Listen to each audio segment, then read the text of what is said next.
반갑습니다. 우리 옆에 있는 분들 같이 인사하겠습니다. 반갑습니다. 반갑습니다. 네, 많이 봐주시길 바랍니다. 예, 오랜만에 이렇게 함께 다 모여갖고 예배를 드리니까 정말 기쁘고 좋습니다.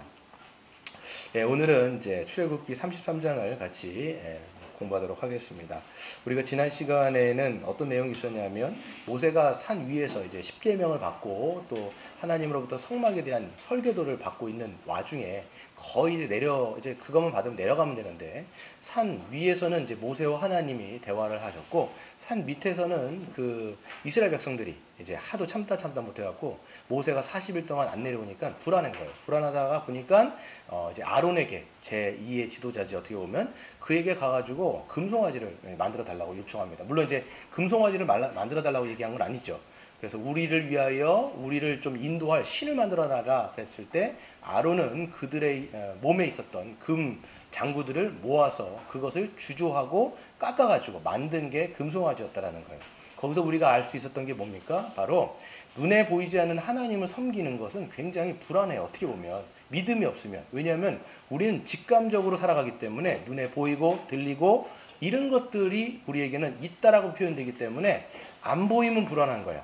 인간의 연약함입니다. 그렇기 때문에 이들도 인간의 연약함을 갖고 있었기 때문에 그 불안함을 해소하기 위하여서 신을 만들었던데 그게 바로 이제 금송아지 사건이었죠.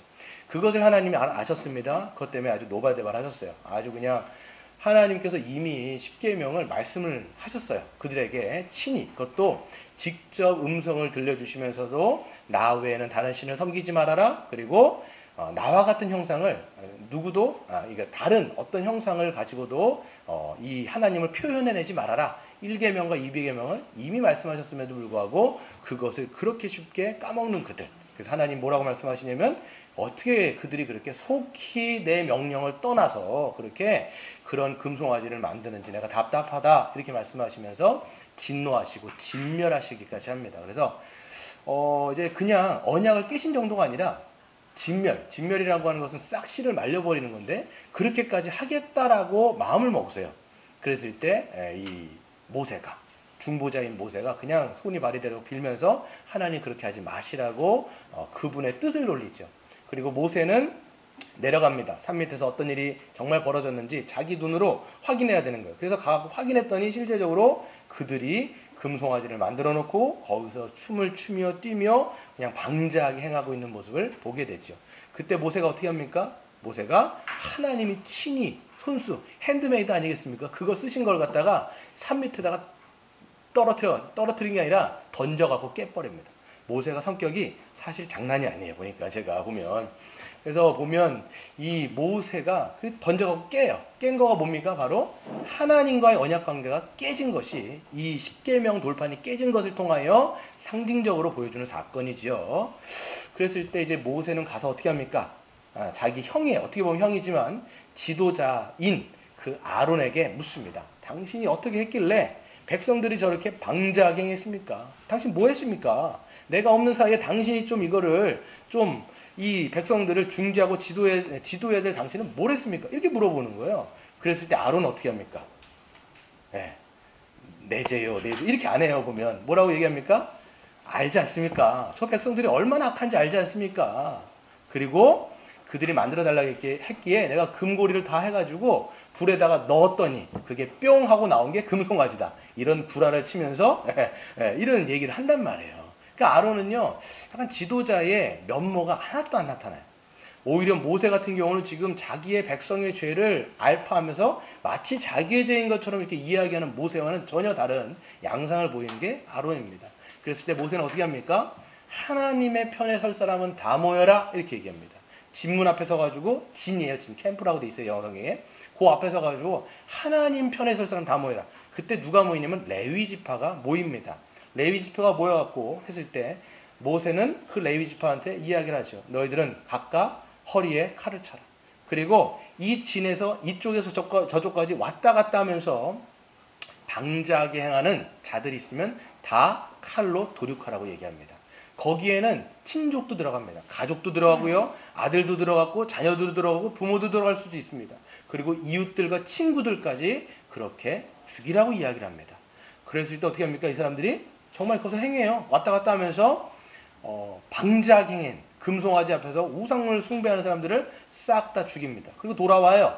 그랬을 때 모세가 하나님 편에 서서 이렇게 이야기합니다. 너희가 오늘 하나님을 위하여 헌신했다. 하나님이 너희에게 복 내려줄 거다. 이런 얘기를 해요. 그리고 실제적으로 어떻게 됩니까? 이때 이 사건을 계기로 해서 레위 지파가 하나님을 섬기는 제사장의 직무를 이때 감당하게 된 거예요. 우리는 생각하죠? 야, 너무 잔인한 게 아닌가? 어떻게 가족들까지 저렇게 죽이라고 이야기할 수 있는가? 그때 제가 지난 시간에 말씀을 드렸습니다.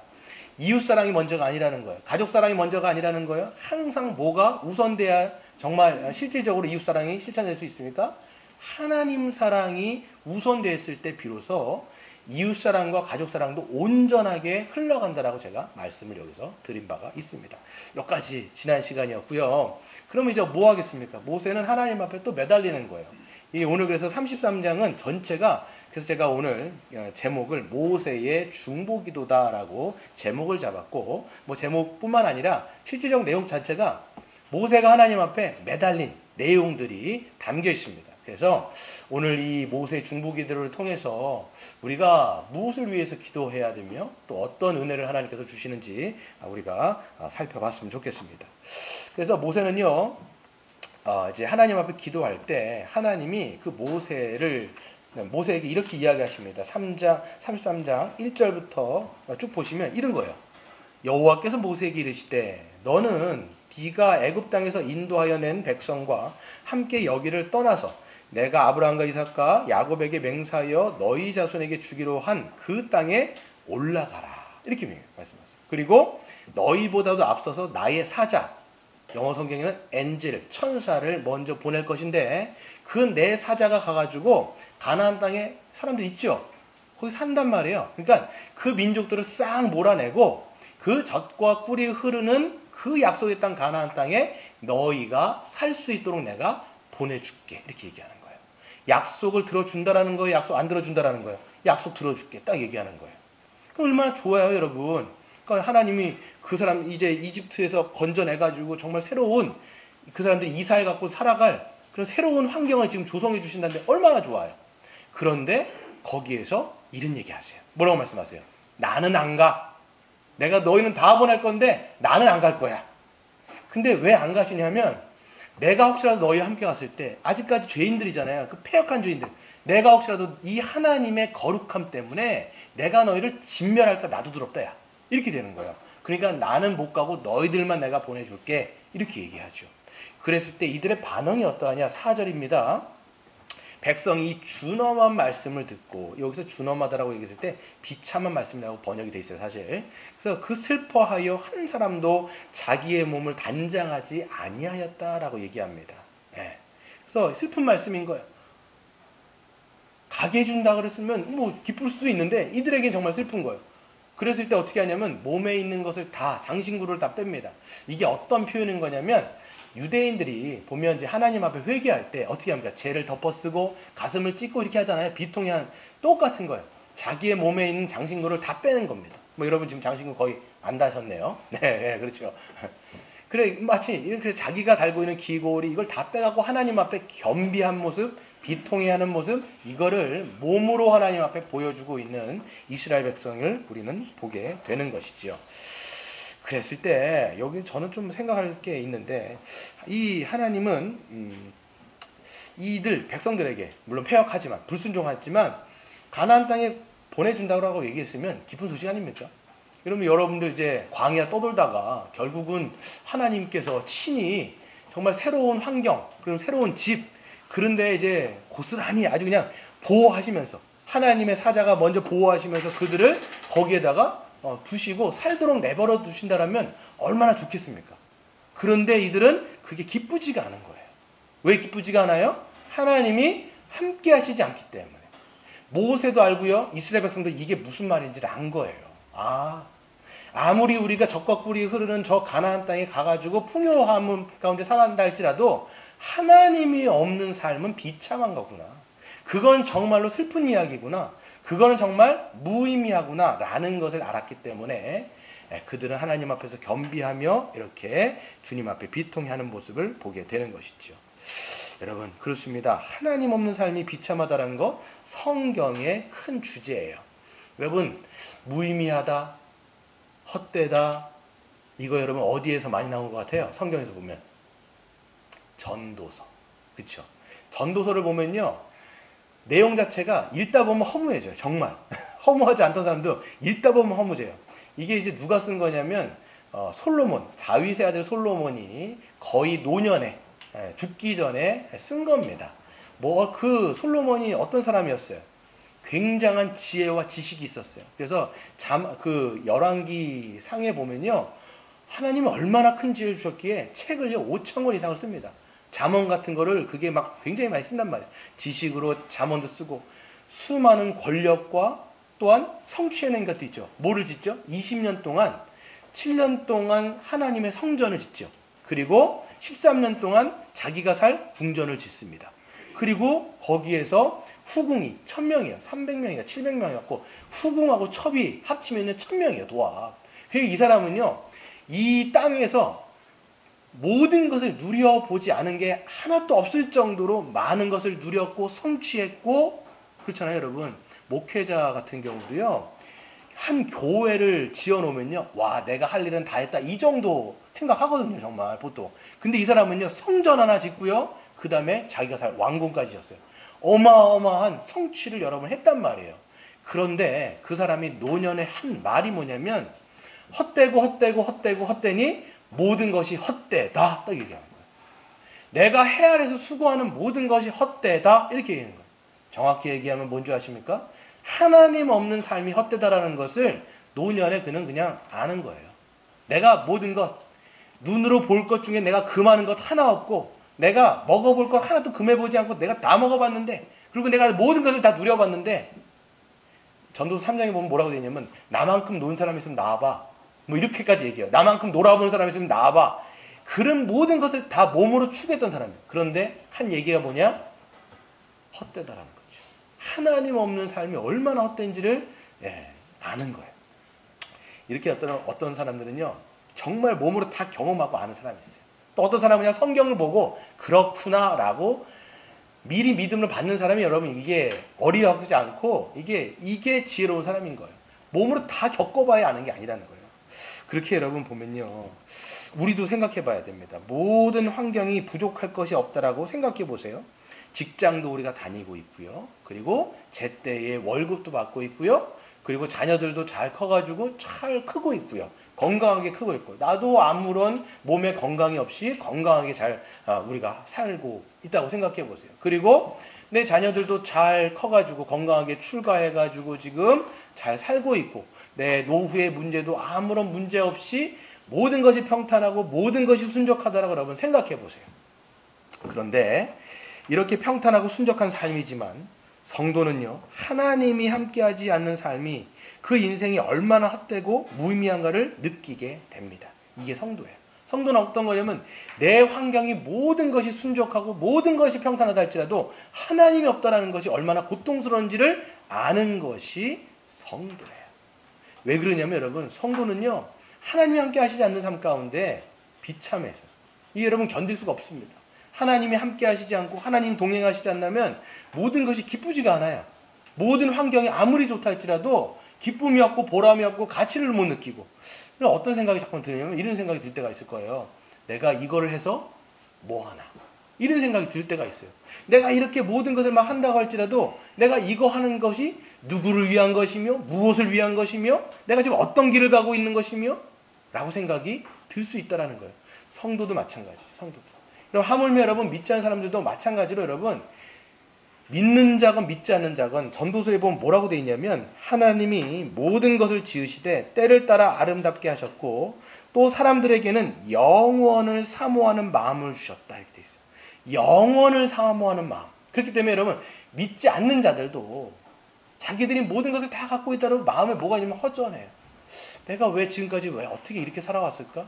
너무 허전하니까 뭘로 채우냐면 음악으로 채우고, 왜냐면 이 마음을 달래야 돼요. 성도는요 더합니다. 성도의 삶 가운데 하나님이 없다라는 것, 하나님의 부재, 하나님의 임재가 느껴지지 않을 때 그것만큼 괴로울 때가 없어요. 시편 기자가 그래서 그런 걸 노래하는 게 뭐냐면, 하나님 없는 삶에 대해서 고통을 잠깐 이야기하는 게 시편 40편이라든지 시편 14편이라든지 그런 얘기를 고백을 하는 거예요. 오늘 집에 가서 한번 읽어보세요. 그렇기 때문에 여러분 제가 어떤 이제 예전에도 한번 말씀드렸는데 어떤 교회를 가보니까 표가 딱 있어요. 어떤 표가 이렇게 있어요. 그 교회 표가 뭐냐면 이렇게 돼 있는 거예요. 100 마이너스 1은 0. 그리고 0 플러스 1은 100. 여러분 공식이 여러분 맞는 거예요? 수학 공식이 틀린 거예요? 틀리죠. 100 마이너스 1은 뭐여야 돼요? 99여야 되죠. 근데 이 사람은 0이라고 돼 있어요. 왜 그러냐면 이게 뭘 의미하는 거냐면 모든 것을 다 갖고 있다 할지라도 하나가 없으면 그 하나가 누굴까요? 하나님. 하나님이 안 계시면 0이라는 거예요. 그 인생은. 근데 또 하나 100을 갖고 있다 할지라도 0이라고 할지라도 0 아무것도 없다 할지라도 플러스 1 그게 누구세요? 하나님이 함께 하시면 이거는 이퀄 100이라는 거예요. 모든 것을 다 가진 자요라고 이 교회는 얘기한 거예요. 여러분 이것을 가장 잘 고백한 사람이 누군지 아십니까? 바로 다윗이었어요. 하나님은 나의 목자시니 내게 부족함이 없으리로다. 그가 나를 사망의 음침한 골짜기로 나를 다닐지라도 내가 해를 당하지 아니하는 것은 하나님이 나와 함께 하시며 하나님이 주의 지팡이로 나를 안위하시기 때문입니다. 라고 고백을 하죠. 근데 이때 보면요. 하나님은 나의 목자신 내가 부족함이 없다. 여러분 이 고백을요. 언제 한 건지 아십니까? 사울이 막 뒤에서 쫓아오고 있는 환경 가운데서 한 거예요. 그러니까 그가 지금 부족한 게 엄청 많지요. 많은 것을 잃어버렸습니다. 근데도 불구하고 그렇게 고백할 수 있었던 이유가 뭐냐면 하나님이 함께 하신다. 하나님의 임마누엘, 하나님의 그 임재가 그로 하여금 그런 고백을 할 수 있게 만든 것이지요. 여러분 우리는 어떤 삶을 삽니까? 어떻습니까? 100-1, 0, 1 플러스 0 플러스 1, 100. 여러분 그게 여러분의 고백이 되시기를 바랍니다. 그래서 두 번째로 보시면 이제 중보자 이제 모세가 이제 나타나죠. 이 비참한 걸 아니까 모세는 이제 그 백성들을 위해서 기도를 하는데 어디서 기도를 하냐면 7절을 한번 보세요. 모세가 항상 장막을 취하여 진 밖에 쳐서 진과 멀리 떠나게 하고 회막이라고 이름했더니 여호와를 앙모하는 사람들은 다 진 밖에 그 모여서 회막에 모여들었습니다. 여기서 중요한 게 있습니다. 모세는 이제 하나님 앞에 기도하러 가는데 여기서 장막이라고 얘기하는 것은 영어로는 텐트라고 번역이 되어 있어요. 그리고 그거를 회막이라고도 번역하는데 미팅 오브 텐트라고 되어 있습니다. 하나님을 만날 수 있는 임시적인 장소예요. 지금 성막이 만들어졌어요? 안 만들어졌어요? 아직 안 만들어졌죠. 그렇기 때문에 이거는 지금 임시적으로 가 설치해 놓은 장소입니다. 그런데 여러분 보면요. 성막은 원래 어디에 만들어지게 되어 있습니까? 이스라엘의 캠프, 진영의 한 중앙에 만들어져야 돼요. 그렇죠. 그게 뭘 상징하는 거냐면 왕이신 하나님이 이스라엘 백성들과 함께 하신다는 것을 그 사람들의 캠프 중심에 그걸 설치하게 되어 있는데 지금 하나님은 어디다 설치하라는 거예요? 진 밖에 멀리 떨어져서. 왜 그래요? 하나님 아직까지 마음이 완전히 돌이키신 게 아니에요. 이 패역한 이스라엘 백성들과 나는 함께 임마누엘 할 수 없어. 이렇게 말씀하시면서 모세야 네가 나한테 나오려면 회막은 저 밖에다 쳐라. 멀리 쳐라. 이렇게 얘기하는 거예요. 이거는 뭘 상징하냐면 하나님과의 물리적인 거리를 통해서 하나님과 이스라엘 백성들의 정서적인 거리도 지금 멀어 있다라는 거예요. 하나님은 그들을 받지 않는다라는 거예요. 멀리 떨어져 있다라는 것을 상징적으로 보여주고 있는 것이죠. 그랬을 때 이제 모세는 그 진 밖에다가 회막을 쳤어요. 그리고 모세가 이제 8절 같은 데 보시면 회막에 나아갈 때 백성들이 다 일어나가지고 모세가 회막에 들어갈 때까지 바라봅니다. 그리고 모세가 들어갈 때 어떻게 하세요? 하나님이 구름 기둥으로 임재하셔서 모세를 만나주시는 거예요. 그럴 때마다 이스라엘 백성들 어떻게 아십니까? 모세가 갈 때까지 모세를 바라보고 있고 하나님 임재하실 때 엎드리면서 예배했어요. 저는 이걸 딱 생각하면서 진작 잘하지. 좀 진작 좀 이렇게 하지. 왜 중간에 그 금송아지 만들어가고 그렇게 하나님의 마음을 속상하게 만들까? 좀 진작 좀 잘해갖고 하면 얼마나 좋을까? 이렇게 하는데 우리 삶을 돌아보면 좀 생각하지 않습니까? 좀 진작 좀 잘할 걸. 좀 믿음을 신앙생활 좀 진작 좀 잘할 걸. 꼭 꼭 하나님 앞에 쓴맛을 본 다음에 또 우리가 또 하나님 앞에 이렇게 엎드릴 때가 있단 말이에요. 저나 여러분이나 진작 잘하는 우리 되기를 바랍니다. 그래서 보면, 근데 들어가서 보면 하나님께서 이제 모세를 만나 주시는데 11절에 보세요. 사람이 자기의 친구와 이야기함과 같이 여호와께서 모세와 대면하여 말씀하셨다. 아, 여러분, 이게 놀라운 것 아닙니까? 그래서 여러분, 이스라엘 백성들, 지금까지 유대인들은요, 큰 지도 중에 한 명가 모세예요. 모세처럼 하나님과 친구와 대면하면서 이야기한 적이 없어요. 여러분, 친구랑 어떻게 대면합니까? 되게 다정하게 그냥 편하게 한단 말이에요. 지금 하나님도 지금 모세와 편하게 사람이 친구와 대면하여 이야기한 것처럼 그렇게 말씀하시면서 이야기하셨다는데, 여기서 좀 주목해 봐야 될 게 뭐냐면 시제예요. 시제. 여기서 보면 used to speak 이렇게 돼 있어요. would to speak라고도 번역되어 있는데, 이게 뭐냐면 우리가 영어 하시는 우리 청년들 같은 경우는 보면 이게 때때로, 그러니까 습관적으로 했다라는 거예요. 이게 과거에 단순히 끝나는 사건이 아니라 여러 번 때때마다 하나님께서 모세를 만나 주실 때 그렇게 모세와 친구처럼 이야기했다라고, 개역개정에는 그 뉘앙스가 살려지지가 않았어요. 그러니까 타번역 같은 걸 보면 우리가 좀 알 수가 있겠죠. 그렇게 하나님이 모세를 만나 주시는데, 모세는 하나님과 만나서 떠날 때 거기에 남아있는 사람이 누구였어요? 네, 수종자 여호수아, 차기 리더거든요. 여호수아는 끝까지 하나님 편에 서갖고 계속적으로 기도했던 것 같아요. 제가 봤을 때 그렇게 매어달린 여호수아가 있는 것이죠. 우리는 여기서 이야기할 수 있습니다. 중보자 모세는 지금 죄 가운데 있는 이스라엘 백성들을 대신해서 하나님께 뭐하고 있어요? 중보 기도하고 있는 거예요. 여기서 중보자인 모세는 누구를 상징할까요? 1차적으로는 가장 우선적으로는 우리를 대신해서 중보하시는 예수 그리스도가 1차적이죠. 그 다음에 우리는 또 뭘 생각할 수 있냐면, 그리스도 안에 있는 우리, 즉 성도가 다른 지체들을 위해서 중보 기도해 줄 수 있다라는 것들을 우리가 이야기할 수 있다는 것을 볼 수가 있습니다. 그래서 여러분, 성막 안에 제가 이제 설교했을 때 맨 끝에 지성소에 들어가는 그 문 앞에 분향단이 있습니다. 분향단에서 보면 그 향을 통해서 연기가 올라가는데, 그 연기가 뭐예요? 성도의 기도니라 라고 요한계시록에 이야기했죠. 그러니까 예수 그리스도께서 우리를 위해서 중보하시는 것도 정말 가장 우선적이고요. 그렇기 때문에 여러분, 여러분과 우리를 위해서 끊임없이 지금도 중보하시는 분이 누구예요? 예수 그리스도예요. 성령께서는 어떻게 하십니까? 탄식하시며, 우리가 무엇을 위하여 기도할지 알지 못할 때에도 성령께서는 탄식하면서 우리를 위하여 기도하신다라고 성경 로마서 8장에 정확하게 기록이 되어 있습니다. 그렇죠? 그렇기 때문에 우리가 여러분 사는 거예요. 여러분 잘 생각해 보세요. 우리가 여러분 버젓하게 믿음 가운데, 믿음이 떨어질 만한 상황 가운데 떨어지지 않는 이유가 뭐냐면, 우리 주님이 우리를 위해서 중보하고 계시기 때문이에요. 그게 여러분 가장 큽니다. 여러분의 결심과 여러분의 의지는요, 완전히 나중 얘기인 거예요. 우리가 떨어지지 않은 이유, 주님이 우리를 붙들고 있다는 거 여러분 기억하시기를 바랍니다. 그리고 두 번째는 여러분, 그리스도 안에 있는 성도가 다른 지체들을 위해서 기도할 수 있어요. 이거 특권이라고 말씀드렸습니다. 제가 여러분들을 위해서 기도하고, 여러분들이 다른 지체들을 위해서 기도하고, 서로 우리가 다른 사람들을 위해서 기도할 때, 이거는 하나님 앞에 올라가는 기도의 향기가 된다라고 성경은 분명하게 우리에게 말씀하고 있는 것이죠. 그것을 놓고 여러분, 느헤미야는요, 이것을 위해서 기도했던 사람이 느헤미야입니다. 느헤미야는요, 자기를 위해서 기도하지 않아요.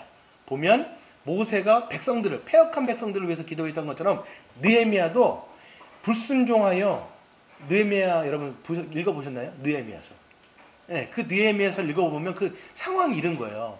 이스라엘 백성이 너무 패역하고 너무 불순종하고 선지자를 통해서 그렇게 경고를 했음에도 불구하고 너무 말을 안 듣는 거예요. 그러니까 하나님이 마지막 최후의 보루의 방식을 쓰신데, 그게 뭐냐면 바벨론, 완전히 이방 백성인 바벨론을 해가지고 공격을 시켜버린 거예요. 그래서 거기서 완전히 멸망해버립니다. 이스라엘 백성들의 성전이 파괴되고요, 성문이 불타버리고요, 성벽이 다 회파됩니다. 그리고 이스라엘의 맨 마지막 왕이 시드기야인 걸 건데, 눈알이 뽑혀가지고 끌려가요. 포로로 끌려가요. 그때 여러분 많은 사람들이, 거의 여러분 유대인들 다 끌려갑니다. 이스라엘 백성 다 끌려가요. 거기서 70년을 포로 생활하게 돼 있어요. 포로 생활합니다. 근데 하나님이 70년이, 약 70년이에요. 약간 넘어요. 70년 때가 되었을 때 이 이스라엘 백성들을 다시 고국 땅으로 1차 고국, 2차 귀환, 3차 귀환으로 갖고 다 돌려보내세요. 그랬을 때 여전히 그들은 돌아왔음에도 불구하고 왔는데 성전은 파괴되어 있지요. 성문은 불이 탔지요. 모든 것이 회파되고 황폐해진 땅에서 갈 바를 알지 못하는 그 백성들에게 이제 음성들을 들려주시는데, 그때 느헤미야는 어디 있었느냐? 바벨론에 술 맡은 관원장으로 있었습니다. 여러분, 우리가 술 맡은 관원장이라고 얘기했을 때 술상무인가? 이렇게 생각하시면 안 돼요. 술상무가 아니라 굉장하게 높은 고위직이에요. 그 당시 여러분 술관원장이라고 얘기하면 왕이, 여러분, 그 황제가 가장 신뢰하는 사람에게 측근을 두는 거예요. 그 사람이 자기가 먹는 모든 음식을 맛을 보고요, 독이 있는지 없는지를 검열하는 게 술관원장이에요. 얼마나 높습니까? 그 술관원장으로 이 느헤미야가 있었다란 말이죠. 근데 고국에서 소식이 들리는 거예요. 계속 소식이 들리는 거예요. 하나니아라는 사람이 딱 와갖고 뭐라고 얘기하냐면, 느헤미야한테, 선생님, 내가 고국에 가봤는데 정말 비참해서 이게 뭐라고 말로 표현할 수가 없습니다. 성전은 파괴됐고요, 성문은 불에 탔고요, 이스라엘 백성들이 가긴 했지만, 거기서 포로 귀환해서 가긴 했지만, 거기서 여전히 그냥 하나님 없는 백성으로 살고 있습니다. 이걸 어찌하면 좋으리까? 라고 하나니아라는 사람이 와서 얘기를 해요. 그때 느헤미야가 하나님 앞에 슬퍼하며 비통해하며 금식하며 기도하는 내용이 느헤미야 1장에 기록이 되어 있는데, 제가 몇 절만 읽어드릴게요. 이제 종이 주의 종들인 이스라엘 자손을 위하여 주야로 기도하오며, 우리 이스라엘 자손이 주께 범죄한 죄들을 자복하오니 주는 귀를 기울이시며 눈을 여시사 종의 기도를 들어 주옵소서. 나와 내 아버지의 집이 범죄하여 주를 향하여 크게 악을 행하여 주께서 주의 종 모세에게 명령하신 계명과 율례와 규례를 지키지 아니하였나이다. 주여 구하오나니 귀를 기울이사 종의 기도와 주의 이름을 경외하기를 기뻐하는 종들의 기도를 들어주시고 오늘 종이 형통하여 이 사람들 앞에서 은혜를 입게 하여 주시옵소서라고 기도하는 거예요. 여러분, 느헤미야는요, 자기를 위해서 지금 기도하는 게 아니에요. 패역하고 범죄한 이스라엘 백성을 다시 하나님이 함께하여 주셔서 임마누엘 하시고 그들을 통치하시고 그들을 붙들어 주셔서 하나님 갈 길을 보여 주시옵소서라고 모세가 하고 있는 기도와 똑같이 느헤미야가 몇 천년 후에 기도하고 있는 거라는 것이죠. 여러분, 우리도 마찬가지입니다. 여러분, 무너져 있는 것 많죠. 그렇죠? 그래서 이 믿음을 회복하고 신앙을 회복하는 길은요, 우리의 어떤 의지가 먼저가 아니에요. 우리의 의지로 되는 것도 아니고 사람의 말로 되는 것도 아니에요. 그럼 잘 생각해 보세요. 주위를 둘러보면 영적으로 무너져 내린 가정들을 우리가 볼 수 있습니다. 그렇죠? 육신적으로는 아무 이상 없을 수 있어요. 그냥 직장도 버젓하게 괜찮고, 그리고 아이들도 자녀 잘 키우고 있고, 제때제때 월급 받으면서 그냥 순적한 삶을 살아갈 수 있단 말이에요. 그런데 실질적 영적으로 보면 어때요? 무너져 있는 거예요. 성전이 파괴되어 있고 성전문이 회파되어 있으며 성벽의 문들이 다 없어졌어요. 그러면서 하나님 없이 살아가는 그런 가정들을 볼 때, 그게 여러분의 자녀들이라면 그 자녀들을 위해서 기도해야 될 것이고요. 그것이 여러분들의 부모라면 부모를 위해서 기도해야 될 것이고요. 그게 여러분의 가정이라면 여러분 스스로가 하나님 앞에 기도해야 된다는 거예요. 그렇지 않으면 그냥 회파된 대로. 근데 우리 보면, 육신적으로 보면 그냥 멀쩡하거든요. 그냥 평범하거든요. 너무 순적하거든요. 정말 문제없어 보이거든요. 그런데 여러분, 한 커플만 들어가 보면 문제가 있다는 거예요. 그것을 여러분이 정말 영적인 권위를 가지고 하나님 앞에 서 있다면 이거를 위해서 갖고 기도하라는 거예요. 오늘 모세가 그거 놓고 기도하는 거고, 느헤미야도 그거 놓고 기도하는 거고, 여호수아, 그 회막에서 떠나지 않는 여호수아가 여러분 뭘 위해서 기도했을까요? 자기 아니에요. 누구예요? 망가진 가족들을 위해서, 망가진 자기 백성들을 위해서 그렇게 가슴을 치면서 기도한 거예요. 하나님 좀 살려주세요. 하나님 도와주세요. 하나님 없이 살아가는 삶이 얼마나 비참한지 우리 압니다. 하나님, 내 가족들, 내 식구들, 내 자녀들 저렇게 살아가는 건 마땅치 않는데 하나님 좀 붙들어 달라고 기도하는 저와 여러분 되시기를 바랍니다. 그래서 저는 요즘에 생각하는 게 뭐냐면, 가정이 살아야 돼요.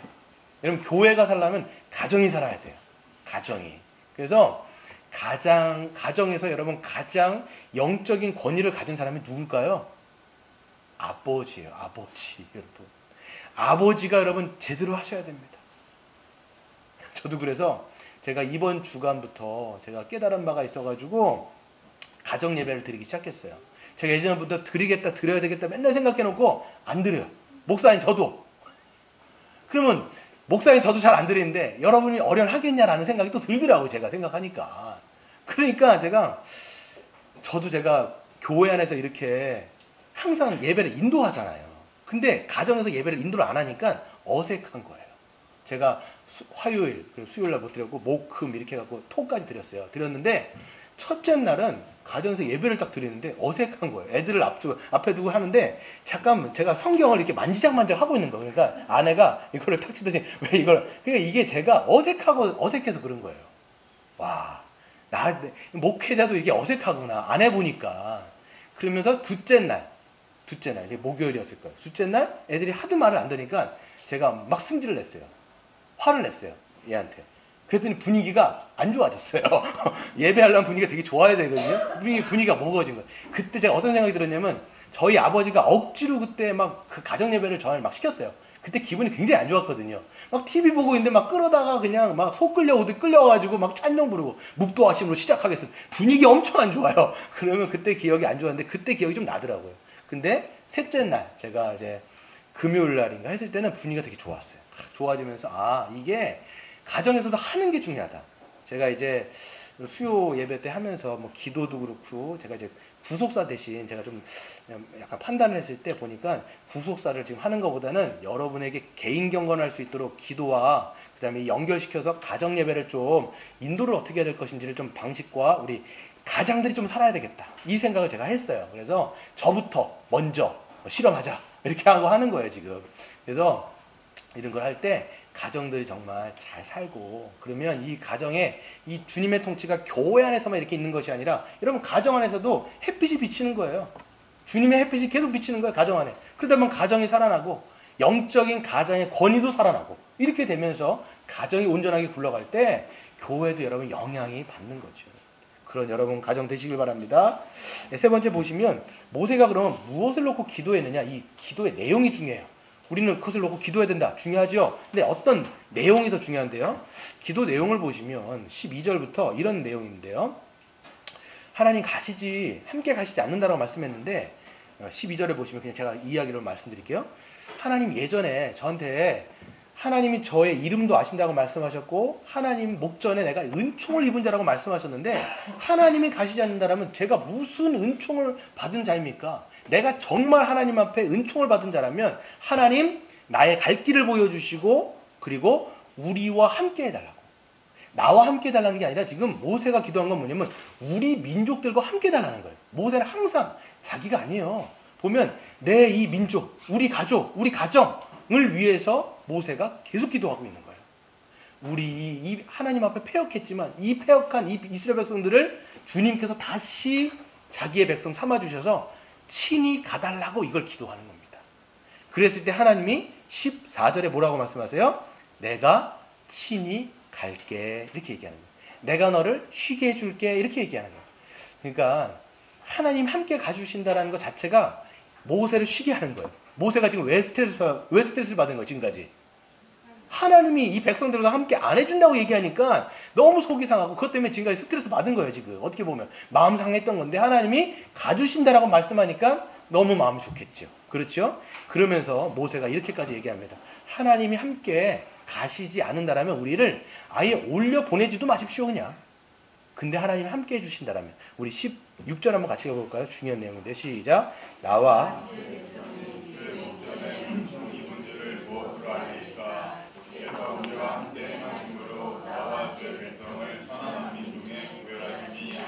그쵸. 중요한 얘기를 하는데요. 하나님 은총 베풀어 주세요.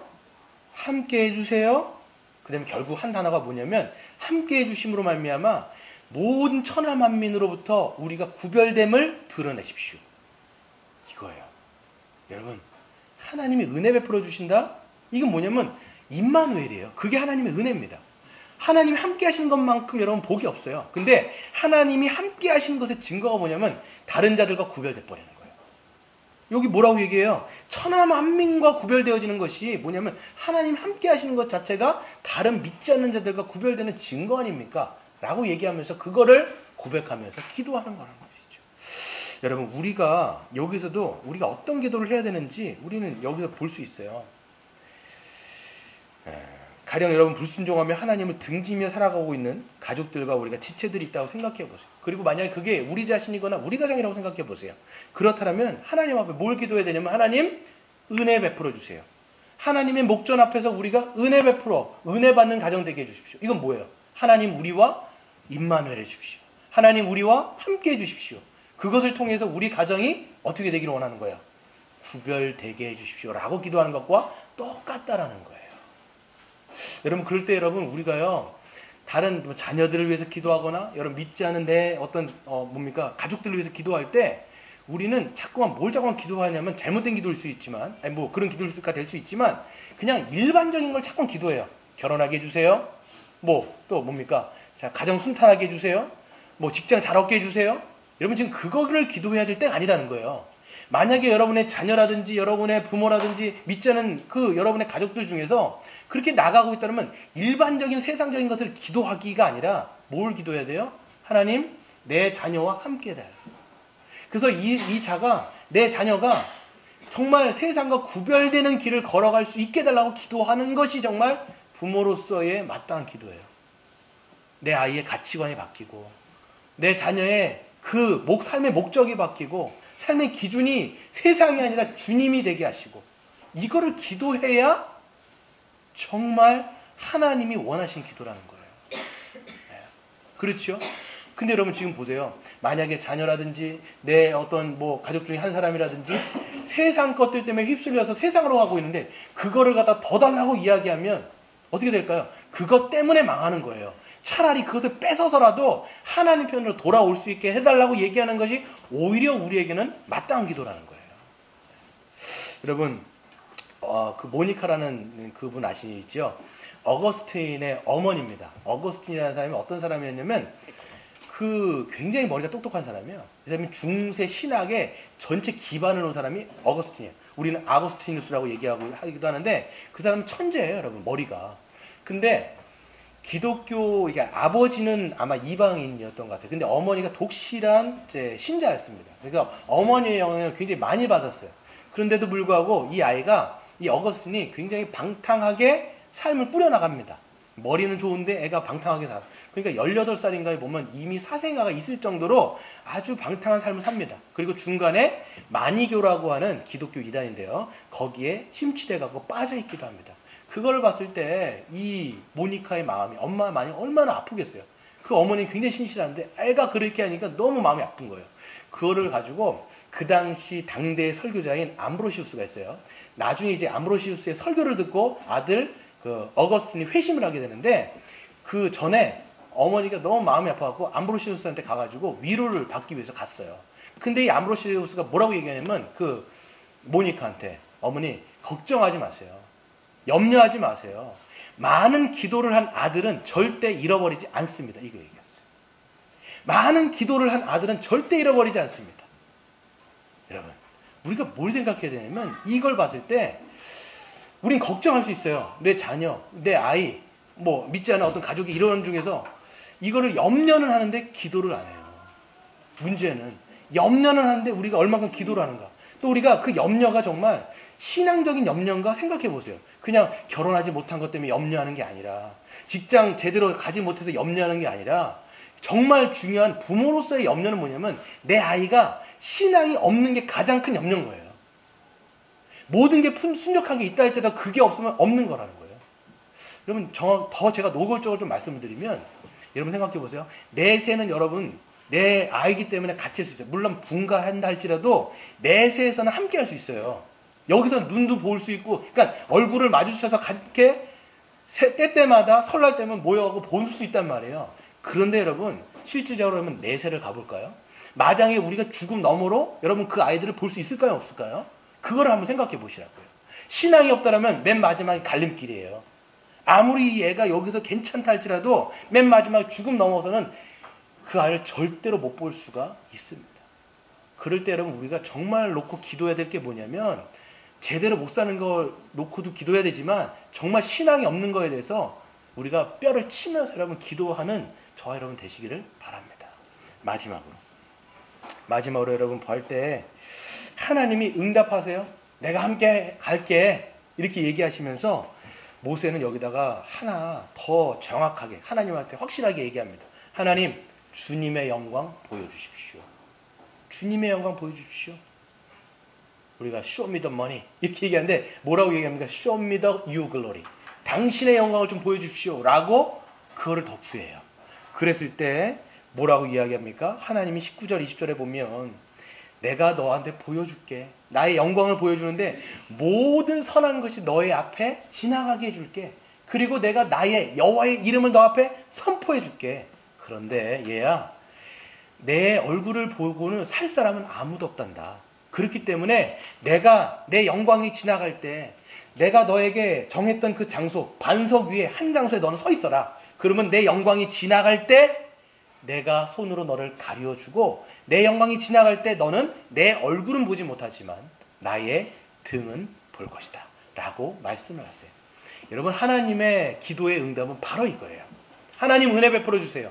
함께 해주세요. 하나님 우리를 구별되게 해주세요. 여러분, 우리가 기도한다고 애들이 구별되나요? 자녀들이 구별되나요? 우리의 어떤 가족 일원들이 여러분의 말로 여러분 바뀌던가요? 안 바뀌어요. 뭐를 경험해야 되냐면 하나님의 모든 선하심을 경험해야 돼요. 여러분, 말로 안 바뀝니다. 사람은 100마디 설득 절대 안 바뀝니다. 뭐를 경험해야 되느냐? 하나님의 영광을 경험해야 돼요. 하나님은 간절하게 구하는 자들에게 어떤 응답을 주시느냐? 하나님의 모든 선하심과 그 영광을 그들에게 경험하게 하셔서 와, 하나님이 이런 우리에게 영광과 선하신 하나님을 경험한 자가 결국은 바뀐다라는 거예요. 제 인생도 마찬가지인 것 같아요. 저는요, 절대로 예수를 믿을 그런 사람은 절대 아니었다라고 제 과거를 돌이켜보면 생각이 돼요. 그런데 할머니도 저를 위해서 기도했겠죠. 저희 아버지도 기도했겠죠. 저희 어머니도 기도했겠죠. 그러다 보니까 제가 때가 됐을 때, 하나님의 때가 됐을 때 하나님의 그 은혜를 경험하더라고요. 이거예요. 여러분, 사람이 바뀌는 건요, 100마디 말 안 바뀌어요. 하나님의 은혜, 하나님의 함께하심, 하나님의 그 영광, 그 십자가의 은혜 가운데 우리는 바뀌거든요. 여러분, 십자가가 하나님의 가장 영광의 절정이에요. 하나님이 우리를 향한 그 모든 죄를 십자가에서 그리스도에게로 다 넘기시고 십자가의 심판을 주시잖아요. 근데 그게 우리에게 퍼붓는 게 아니라 당신의 독생자 예수 그리스도에게 퍼부음을 통해서 거기에서 나타난 게 뭐예요? 하나님의 물로 붓는 사랑이죠. 하나님의 공의와 하나님이 완전하게 드러난 그 십자가를 경험하게 되더라고요. 그러다 보니까 하나님 정말 선하십니다. 하나님만큼 은혜로우신 분이 없습니다. 그걸 알면 그게 하나님의 응답이고 그걸 알면 사람들이 바뀌는 거예요. 여러분, 저럼 설교도요, 여러분, 이게 100마디 말로 안 바뀌더라고요. 하나님이 은혜 베풀어 주셔서 성령이 역사하시면 그게 바뀌더라는 거예요, 여러분. 그런 경험이 있는 거죠. 그래서 여러분 보시면 C.S. 루이스라는 사람이 영광의 무게에서 이런 얘기를 합니다. 책에서 보시면 우리의 욕망이 너무 강한 것이 아니라 너무 약한데 문제가 있다. 우리는 마음이 냉랭한 피조물이다. 영원한 기쁨을 받아도 술과 그런 섹스와 야망이라는 장난감을 가지고 어리석은 짓을 한다. 마치 무지한 아이가 빈민굴에서 진흙파이를 만드는 것과 같다. 바닷가에서 휴일을 보낼 수 있다는 것을 상상하지도 못한 채 말이다. 우리는 너무 쉽게 만족해버린다. 이렇게 얘기했어요. 이게 뭘 놓고 뭘 놓고 얘기하는 거냐면 하나님의 그 영광의 무게, 고차원적인 그 하나님의 선하심을 안다라면 그거를 따라가게 돼 있다라는 거예요. 맛을 보면. 여기서 보세요. 어떤 아이는요, 빈민굴에서 손에다가 진흙을 묻히면서 진흙 파이를 가지고 노는 거예요. 뭘 모르는 거예요. 저기 가면 넓은 해변에 휴양지가 있고 거기 가면 정말 이 쉼을 얻을 수 있을 텐데 이 아이는 그걸 모르고 여기서 지저분한 걸 갖고 노는 거예요. 여러분, 마치 우리가 그와 같다라는 거예요. 하나님의 영광의 무게, 하나님의 그 선하심, 그것을 맛보아 알지 못하면 여러 가지 이거를 계속 쭈물떡거리고 이걸 벗어나지를 못해요. 여러분, 잘 생각해 보세요. 왜 여러분 죄를 끊지 못하지요? 왜 여러분 이걸 단절하지 못하지요? 왜 삶이 안 바뀌지요? 저는 그냥 생각할 때 하나님의 선하심을 맛보아하지 못하는 거예요. 고차원적인 것들을 맛보면요. 말씀도 마찬가지예요. 말씀을 뭐 읽자, 기도를 하자, 뭐 예배를 드리자. 이거는요. 말로 되는 게 아니라 여러분이 스스로 거기서 뭔가 경험하면 돼요. 야, 이게 좋구나 정말. 너무 좋은 거구나. 너무 은혜가 되구나. 그러면요. 어떤 거는요. 버리게 되어 있어요. 여러분. 내 손에 지저분한 것들 내어 버리게 되어 있다라는 거예요. 그렇잖아요. 여러분. 식습관 안 바뀐다 할지라도 여러분 정말 여러분 우리가 몸이 진짜 안 좋아졌어요. 그때 정말 그 여러분의 몸에 좋은 어떤 것들을 먹게 되어졌고 효과를 알게 됐어요. 그러면 여러분 인스턴트라든지 정크푸드 같은 거는 다 끊어지게 돼 있다고요. 여러분. 마찬가지로 우리의 영적인 체질도요. 그렇게 하면서 바뀌는 거예요. 점점점 더 하나님의 선하신 것을 알아가고 우리의 기도도 어떻게 해야 되느냐? 우리의 기도를 통해서 응답이 어떻게 되느냐? 그 자녀, 그 아이, 내 남편, 내 아내가 여러분 믿지 않는다라면 하나님의 여러분의 그 기도를 통해서 하나님은 반드시 함께 하시고 알게 하실 거예요.